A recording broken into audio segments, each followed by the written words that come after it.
Astaghfirullah. Innahu wallahi la taqumus sa'ah hatta yakhruja thalathuna kadzaban akhiruhum al-a'warul kadzdzab.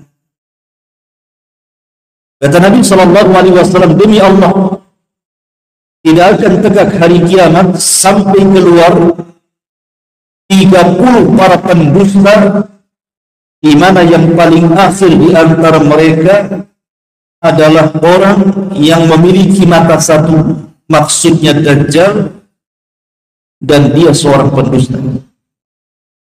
Baik. Ma'asyiral muslimin yang dimuliakan Allah Subhanahu wa taala. Pada nomor urut yang ke-6 ini, Nabi Shallallahu alaihi wasallam menyebutkan bahwa di antara tanda-tanda kiamat yang mendekati kiamat besar ataupun mendekati kemunculan tanda-tanda kiamat besar adalah munculnya para pengaku nabi. Di zaman Nabi Shallallahu alaihi wasallam, orang-orang yang mengaku nabi itu sudah ada, tetapi bukan di permulaan dakwah, tetapi terjadi di akhir-akhir sebelum wafatnya Nabi Shallallahu alaihi wasallam, antara tahun 10 ataupun 9, 10 mendekati ajalnya Nabi Shallallahu alaihi wasallam. Karena Rasul meninggal pada tahun ke-11 Hijriah. Jadi munculnya para nabi palsu itu sekitar tahun 9 Hijriah ataupun 10 Hijriah, 2 atau 1 tahun sebelum wafatnya Nabi. Kenapa?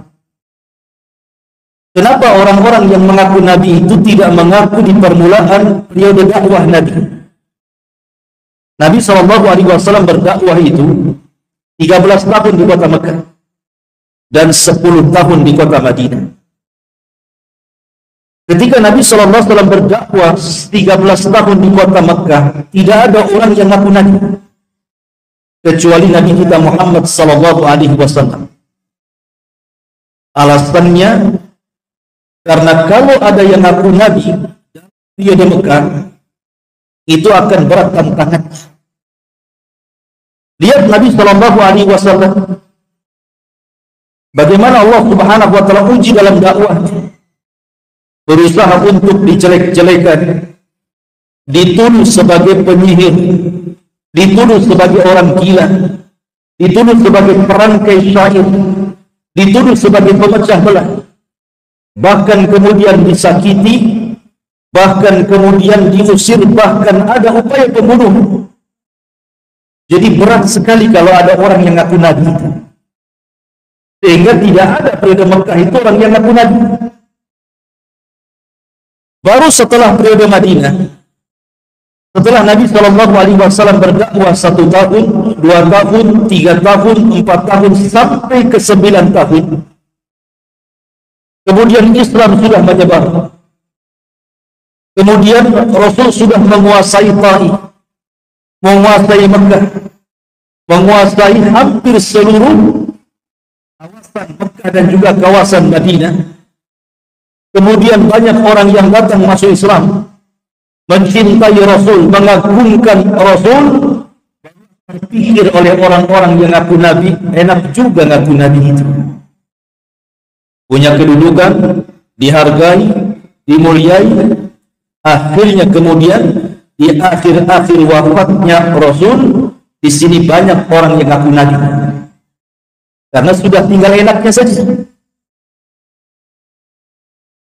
Maka ketika itu muncul 4 orang yang mengaku nabi. Yang pertama orang yang mengaku nabi adalah Al-Aswad Al-Ansi di Yaman. Kemudian yang paling bahaya adalah Musailamah Al-Kadzdzab di Yamamah, atau sekarang disebut dengan Najd ataupun Riyadh sekarang mungkin ini. Kemudian yang ketiga Tulaihah. Yang ketiga Tulaihah ibn Khuwailid ibn Nufair al-Asadi.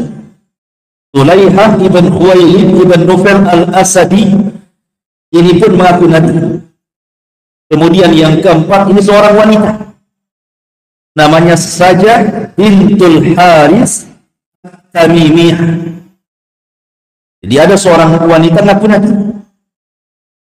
Tapi dari empat yang ngaku Nabi ini, yang paling bahaya siapa? Musailamah